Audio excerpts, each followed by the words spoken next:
we couldn't go to the photography show in London and not stop by Sigma. There's so much going on, and we have Tim with us again. Tim is the main boss of Sigma, manager of Sigma, right? In the UK? Well, not quite, but yeah, maybe one day. Close enough. Yeah. Right, so Tim, tell us about all this cool stuff here. Let's start from the lenses, and then we're going to move on to the camera. If that's okay. It's very interesting. I have a lot to say about it. Yeah. But let's do the lenses. This monstrosity here, what is this? This is 300 to 600. Yeah. And this is brand new, I guess, right? It's brand new, yeah. It comes out in April, so this is just a pre-production sample, so it's not actually on sale yet, but you can pre-order it from now. So yeah, 300, 600, and it's F4 throughout, so it's a really, really fast lens. Wow, okay. It's actually a really unique lens because there isn't another 600mm zoom that does F4. Yeah, all the way. Aperture, yeah. So it's like sort of a first of its kind, and yeah, sports, wildlife, aviation, motorsport, brilliant for all those things. It's got a rear filter holder in the back that you can put your filters in there, and there's going to be a few different types of filter: polarizer, ND filter. Does UV. it come with filters or? It comes with I think it's a UV, but you can buy extra filters that fit in. So yeah. Awesome, that's perfect. Well, I've had a chance to play with it a little bit. The stabilization on it is incredible. It is. Honestly, like this is what, 4 kilograms?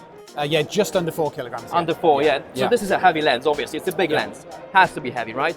But the stabilization is so perfect that I don't have to even think about it too much. Like obviously you need a good autofocus as well because it needs to keep up with it. But yeah, this is such a beast and such a capable lens as well. It's incredible. So yeah, image stabilization is 5.5 stops at the tight end, so it's pretty good. You can move the camera quite a bit and it still stays steady. Yeah. Just holding it right now. Obviously, I can't show to the camera, but I can easily focus on somebody's face far away without even worrying about having them in frame because it's so good. I mean, it's incredible.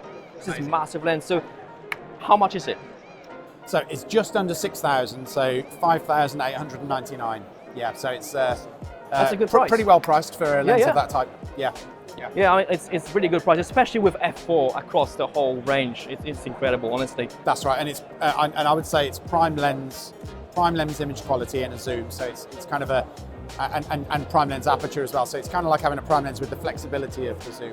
Absolutely. So it's really, really useful. Zooming in from 3 to 600, I can't really tell much difference on the inside, like the movement of the weight. There isn't that much, is there? No, that's right. Yeah, it's internal zoom and internal focus, so the length of the lens doesn't change. And like you say, the center of balance doesn't change much either. So when you zoom in, it doesn't suddenly feel like the lens gets heavy or light. You know, it's a really impressive bit of optical engineering. It's amazing. Absolutely. Well, this is great. So this is the biggest you have right now, right? Yes, I would say this is our flagship kind of sports lens. The top of the range.